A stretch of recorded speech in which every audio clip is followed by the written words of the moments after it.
अस्सलामुअलैकुम students, welcome back to my channel master study zone. आज के हम अपनी वीडियो में बायोलॉजी की न्यू बुक के chapter number 10 reproduction in plants की जो हमारी एक्सरसाइज का सेकंड हाफ पोर्शन रहता था उसको डिटेल से डिस्कस करेंगे। मैंने अपनी प्रीवियस वीडियो में बायोलॉजी के ये chapter number 10 reproduction in plants के मल्टीपल चॉइस क्वेश्चंस को और शॉर्ट क्वेश्चंस को बड़ी डिटेल के साथ आपके साथ डिस्कस किया। आपको उसमें कोई कन्फ्यूजन हो, आपका कोई क्वेश्चन हो तो आप मुझे कमेंट सेक्शन में मैसेज करें। इंशाल्लाह आपकी जो भी प्रॉब्लम होगी मैं उसको सॉल्व करने की पूरी कोशिश करूँगी। जी स्टूडेंट्स, तो हमने एक्सरसाइज में मल्टीपल चॉइस क्वेश्चन और शॉर्ट क्वेश्चंस को, इसके अलावा जो उन्होंने डिफरेंस पूछा था, दो चीज़ों में कंपैरिजन पूछा था, उसको हमने डिटेल के साथ डिस्कस कर लिया था और मैंने इनके प्रॉपर आंसर जो हैं वो आप लोगों के साथ शेयर किए थे, डिस्कस किए थे कि आपने अपने क्वेश्चन में कितना आंसर लिखना है। अब हमारा नेक्स्ट है क्वेश्चन नंबर 10 है label the given diagram of flower. तो फ्लावर की डायग्राम को मैंने लेबल करके आप लोगों के साथ शेयर कर दिया है। इसमें फर्स्ट ऑफ ऑल उसका स्टिग्मा है, देन एंथर, उसके बाद पेटल्स, इनको हम फूल की पत्तियां बोलते हैं, उसके बाद स्टाइल है, फिलामेंट है, ओवरी है, सेपल जो है वो नीचे वाला ग्रीन कलर का जो फ्लावर का घेरा होता है उसको सेपल कहते हैं, और लास्ट वन है रिसेप्टिकल। इसके अलावा नेक्स्ट है question number C, write answer in detail. तो ये आपने डिटेल आंसर देने हैं। फर्स्ट वाला क्वेश्चन है explain the process of binary fission in bacteria and describe how it led to the formation of two daughter bacteria. तो इसका right answer जो है वो 152 पे है। मैं आपके साथ शेयर करती हूँ और आपको बताती हूँ कि आपने अपने इस लॉन्ग क्वेश्चन में इसका प्रॉपर आपने कहाँ से कहाँ तक आंसर मैंशन करती हूँ, जहाँ तक आपने याद करना है और अपने इस क्वेश्चन में आपने लिखना है। जी स्टूडेंट, तो स्क्रीन पे आपको नज़र आ रहा है बाइनरी फिशन। आपने बाइनरी फिशन का ये जो पूरा प्रॉपर इसका आंसर है विद डायग्राम आपने ये बताना है कि किस तरह बैक्टीरिया जो है वो एक पेरेंट बैक्टीरिया किस तरह डॉटर बैक्टीरिया जो है उसमें वो डिवाइड होता है अपने डॉटर बैक्टीरिया में। इसका आपने लिखना है। नीचे जो इन्होंने बाइनरी फिशन दी है अमीबा में, ये आपको मेंशन करने की ज़रूरत नहीं, अलबत्ता अगर आप कर भी दें तो इसमें कोई नहीं कि ये लॉन्ग क्वेश्चन है तो आप इसको इस तरह से डिटेल में लिखें। पहले बाइनरी फिशन की डेफिनेशन लिखें, देन उसका जो प्रोसेस है कि बाइनरी फिशन में बैक्टीरियल डीएनए रेप्लिकेट किस तरह से करता है, ये वाला आपने अपना लिखना है अपने आंसर में, और साथ इसकी डायग्राम बनानी है और इसको इसी तरह से लेबल करना है कि पहले पेरेंट बैक्टीरिया है, देन उसका डीएनए रेप्लिकेट करता है, फिर उसकी सेल मेम्ब्रेन पिंच ऑफ होती है और देन वो डॉटर बैक्टीरिया में कन्वर्ट होता है। नेक्स्ट क्वेश्चन है student, what do you mean by vegetative propagation और differentiate among different plant structure modified for vegetative propagation. जी स्टूडेंट्स, तो इसके राइट आंसर में आप first of all vegetative propagation की डेफिनेशन लिखेंगे जो कि पिछले पेज में मेंशन है, और जहां तक मैंने मार्क किया है फर्स्ट आपको लाइन नज़र आ रही है वहां तक आपने इसकी वेजिटेटिव प्रोपेगेशन की जो है वो डेफिनेशन लिखनी है। देन आपने बताना है कि वेजिटेटिव प्रोपेगेशन में हम प्लांट के कौन से पार्ट्स को यूज़ करके उसका जो है वो न्यू प्लांट में वो कन्वर्ट होता है। तो ये सारे उन्होंने इसके पार्ट्स जो हैं वो बताए हैं कि फॉलोइंग टाइप्स की स्टेम्स होती हैं जो कि वेजिटेटिव प्रोपेगेशन में, प्लांट की वेजिटेटिव प्रोपेगेशन में जो है वो हिस्सा लेती हैं। फर्स्ट ऑफ ऑल स्टोलन का आप बताएंगे, ट्यूबर का, राइजोम का, नेक्स्ट आप बताएंगे बल्ब और कॉम का। तो ये तो फर्स्ट ऑफ ऑल प्लांट की स्टेम जो है उसके पार्ट है कि स्टेम को हम यूज़ करके हम स्टेम के किस किस पार्ट को यूज़ करके किस तरह से स्टेम को हम यूज़ करते हैं। डिफरेंट प्लांट्स की स्टेम को यूज़ करके हम प्लांट्स के अंदर वेजिटेटिव प्रोपोगेशन का मेथड करवा सकते हैं। एक तो हम प्लांट की स्टेम को यूज़ कर रहे हैं और स्टेम में हम किस तरह से डिफरेंट जो है वो जो प्लांट्स हैं उनके अंदर हम उनकी स्टेम को यूज़ कर रहे हैं। जैसे कि स्ट्रॉबेरी में स्टोलन, ट्यूबर में पोटैटो आ रहा है, राइजोम में उन्होंने एग्जाम्पल्स दी है जिंजर की, और इसी तरह से बल्ब है तो उसमें एग्जांपल्स दी है उन्होंने अनियंस की, ट्यूलिप्स की, और कॉर्न में उन्होंने एग्जांपल दी है आपको डैशीन की। नेक्स्ट है कि प्लांट का बी पार्ट कौन सा है, तो वो है सक्कर्स। तो इसके फिर आपने अपने क्वेश्चन में सक्कर्स को ये लिखना है। उसके बाद नेक्स्ट आपने उसमें मेंशन करना है कि प्लांट के जो लीव्स होते हैं वो भी वेजिटेटिव प्रोपेगेशन के मेथड में यूज़ होते हैं। तो मॉडिफाइड लीव्स, इधर तक आपने अपना आंसर जो है वो लिखना है। नेक्स्ट क्वेश्चन है student question number 3, describe the ways by which humans can grow new plants by using the vegetative parts of the parent plants.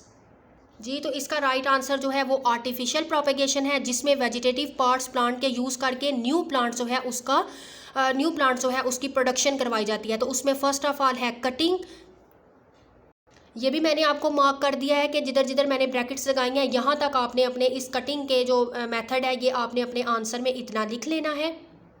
Next student, cutting के बाद ग्राफ्टिंग है। ग्राफ्टिंग के मेथड को भी मैंने हाईलाइट कर दिया है, मार्क कर दिया है, इतना आपने याद करना है।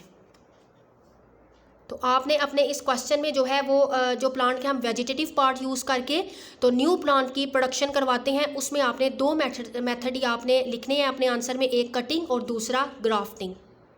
नेक्स्ट क्वेश्चन है student, define sporophyte and gametophyte, states their roles in the life cycle of plants. इसमें आपने अपने आंसर में सेक्सुअल रिप्रोडक्शन इन प्लांट्स में उन्होंने आपको बताया है गेमिटोफाइट का, और इसको अल्टरनेशन ऑफ जनरेशन भी इस फेनोमिना को बोलते हैं। ये आपने पूरे जो 2 पैराग्राफ हैं अपने आंसर में लिखने हैं। साथ आपने जो नीचे एक साइकिल बना हुआ है alternation of generation in plants, इसको भी आपने ड्रा करना है अपने आंसर में, और आपका फिर कंप्लीट हो जाएगा आंसर। नेक्स्ट क्वेश्चन है student, explain the life cycle of flowering plants. Focus करना है आपने alternation between the gametophyte and sporophyte generation.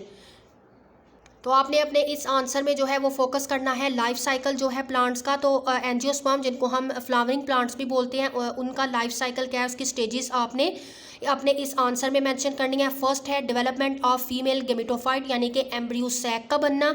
ये आपने पैराग्राफ पूरा लिखना है, और अपने इस आंसर के साथ आपने ये प्रीवियस डायग्राम भी बना देनी है जिसमें उन्होंने स्पोरोफाइट और गेमिटोफाइट के प्रोसेस को एक्सप्लेन किया है कि इसको अल्टरनेशन ऑफ जनरेशन कहते हैं। तो ये डायग्राम आपने अपने आंसर में मेंशन करनी है।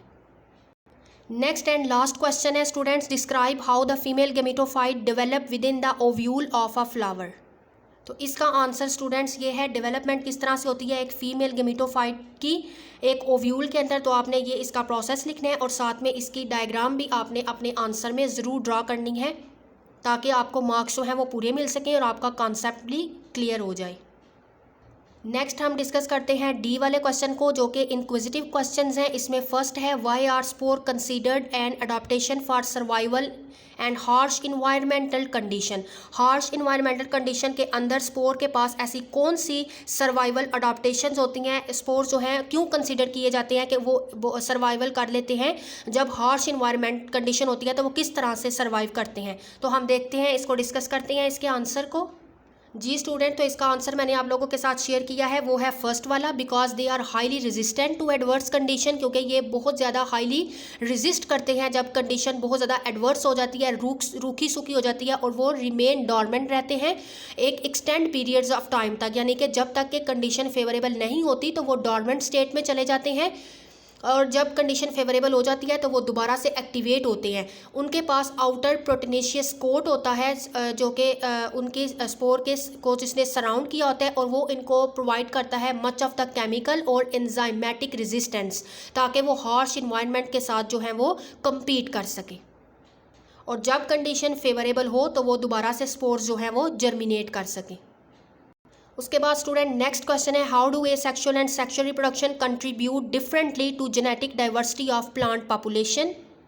तो इस क्वेश्चन में स्टूडेंट आप अपने आंसर में एडवांटेज लिखेंगे। एक तो वेजिटेटिव प्रोपेगेशन जो है ये प्रोड्यूस करवाता है न्यू प्लांट्स को बहुत शॉर्ट टाइम में, तो ये एसेक्सुअल रिप्रोडक्शन का मेथड है। इसमें न्यू प्लांट एग्जैक्टली जो है वो अपने पेरेंट प्लांट की तरह होते हैं, और उनके अंदर सेम जो है वो कैरेक्टरिस्टिक्स पाई जाती हैं अपने पेरेंट प्लांट की तरह। इनमें कोई नेक्स्ट जनरेशन में कोई वैरायटी नहीं आती है, कोई डाइवर्सिटी नहीं आती। इसका मतलब कि ये यूज़फुल क्वालिटीज़ होती हैं like good fruit, strong growth, और इसी तरह की क्वालिटीज़ जो अच्छी कैरेक्टरिस्टिक्स होते हैं वो नेक्स्ट जनरेशन में पास आउट हो जाती है। साथ में आपने इसका डिसएडवांटेज भी मेंशन कर देना है कि प्लांट जो रिप्रोड्यूस करते हैं वेजिटेटिव प्रोपेगेशन के थ्रू, जो कि एसेक्सुअल रिप्रोडक्शन का एक मेथड है, इसमें कोई जेनेटिक डिफरेंसेस नहीं आते और ऑफस्प्रिंग बिल्कुल आइडेंटिकल होते हैं पेरेंट प्लांट की तरह। तो एक इनका डिसएडवांटेज है कि अगर सेंसिटिव हो इन्वायरमेंटल चेंजेस हों और वो सेंसिटिव हो प्लांट, तो फिर जो डिजीज़ एक प्लांट को लगती है वो सारे के सारे प्लांट को लगती है, यानी कि सारे के सारे पौधे जो है वो ख़राब हो सकते हैं। तो आपने अपने इस क्वेश्चन में जो मैंने आंसर आपके साथ शेयर किया है, डिस्कस किया है, आपने उसको लिखना है कि एसेक्सुअल रिप्रोडक्शन के थ्रू तो हमें जो है वो कोई जेनेटिक डाइवर्सिटी प्लांट के पॉपुलेशन के अंदर देखने को नहीं मिलती, अलबत्ता गुड कैरेक्टरिस्टिक्स देखने को मिलती हैं कि अगर वो उनकी ग्रोथ अच्छी है, वो फ्रूट अच्छा दे रहे हैं, तो इसी तरह की जो पॉपुलेशन है वो नेक्स्ट एक प्लांट में अगर ये कैरेक्टरिस्टिक्स पाए जाते हैं और हम चाह रहे हैं कि हमारे पास ज़्यादा प्लांट हो, तो हम एसेक्सुअल रिप्रोडक्शन के मेथड के थ्रू उनकी तादाद को बढ़ा सकते हैं, उन प्लांट की पॉपुलेशन को बढ़ा सकते हैं और फ़ायदा हासिल कर सकते हैं। दूसरी तरफ अगर हम सेक्सुअल रिप्रोडक्शन की बात करें तो ये जो है वो डिफरेंट वे में एक्ट करती है जेनेटिक डाइवर्सिटी के हिसाब से, कि उनके अंदर जेनेटिक वेरिएशंस आती हैं कुछ। अगर कोई एक डिजीज़ पहले वाले पौधे में है तो मे बी कि वो जो नेक्स्ट है उसके अंदर वो डिजीज़ ना आए, और प्लांट जो है वो हमें जेनेटिक जो है वो डाइवर्सिटी भी प्लांट पॉपुलेशन के अंदर देखने को मिलती है। नेक्स्ट है question, how does the pollen tube facilitate the process of fertilisation in flowering plants.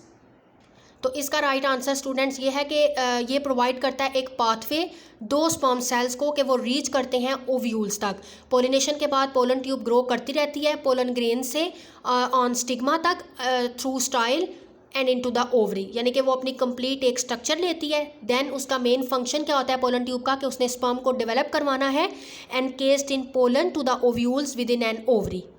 ये आपने अपने जो है क्वेश्चन में ये आंसर आपने लिखना है। जी स्टूडेंट्स, तो ये आज का हमारा लेक्चर था जिसमें हमने chapter number 10 plants reproduction in plants के आज की जो सेकंड हाफ हमारा पोर्शन रहता था एक्सरसाइज को डिस्कस करने वाला वो हमने डिस्कस कर लिया। होपफुली कि आपको समझ आ गई होगी। इसका जो डिटेल लेक्चर है वो भी मैं इंशाल्लाह बहुत जल्द अपलोड कर दूंगी, उसकी वीडियो भी। आपको आज की मेरी वीडियो में कोई कन्फ्यूजन हो, फिर भी आपका कोई क्वेश्चन हो, कोई चीज़ की समझ ना आए हो, तो आप मुझे कॉमेंट सेक्शन में मैसेज करें। इंशाल्लाह मैं आपकी जो भी प्रॉब्लम होगी उसको सॉल्व करने की पूरी कोशिश करूँगी। हम अपनी नेक्स्ट वीडियो में चैप्टर नंबर 11 बायो स्टैटिस्टिक्स की एक्सरसाइज को डिटेल के साथ डिस्कस करेंगे। इसके अलावा मैंने जो है वो कंप्लीट चैप्टर टॉपिक वाइज उनकी एक्सप्लेनेशन जो है उसकी वीडियोस भी अपने चैनल पे अपलोड कर दी है, और साथ साथ जो मेरे चैप्टर रह गए हैं उनकी detail topic wise detail explanation videos जो है वो आप तक पहुंचती रहेंगी। तो आपको मेरी आज की वीडियो अच्छी लगे, वीडियो को लाइक करें, ज़्यादा से ज़्यादा शेयर करें और मेरे चैनल को सब्सक्राइब कर लें ताकि इसी तरह के इंफॉर्मेटिव सॉल्व्ड एक्सरसाइजेस के नोट्स, एक्सरसाइजेस की वीडियोस सॉल्व्ड एक्सरसाइजेस की और डिटेल वाइज टॉपिक जो है एक्सप्लेनेशन, डिटेल एक्सप्लेनेशन आप तक पहले पहुंचती रहे। मिलेंगे अपनी नेक्स्ट वीडियो में, तब तक के लिए अल्लाह हाफिज़।